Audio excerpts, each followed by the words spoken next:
On se croirait dans un jardin exotique qui aurait été créé dans un parc botanique. Et pourtant, nous sommes dans une station d'épuration d'un genre très particulier. L'édition Littoral Hauts-de-France vous emmène à Vieille-Église, dans un endroit incroyable. Sous ce dôme de verre, un jardin botanique pas comme les autres. Papyrus, géranium citronné, ficus et caoutchouc.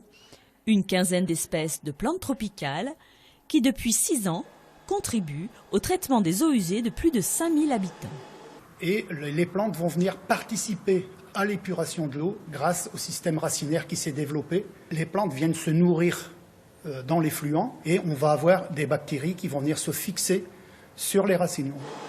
Installée au-dessus de classiques bassins de décantation, cette oasis complète le travail des bactéries. Progressivement, l'eau recyclée se sépare des résidus boueux, produisant un engrais naturel où là aussi la nature fait son travail. Et là nous sommes particulièrement dans la serre de séchage des boues, la serre Solia, qui nous permet de sécher les boues à peu près à 80%. C'est le soleil qui travaille pour nous, c'est-à-dire que la déshydratation se fait vraiment naturellement. Les agriculteurs sont eux contents d'avoir ce produit-là, qui n'a pas d'odeur, qui s'épand facilement, qui ne colle pas. 60 tonnes de fertilisants par an seulement, répandus en une seule fois. Un bilan carbone moins important pour une station d'épuration sans odeur. Un modèle, un outil pédagogique aussi. C'est vraiment intéressant parce que ça permet de sensibiliser les jeunes, les moins jeunes, à l'environnement, à l'épuration de l'eau, à la qualité de l'eau.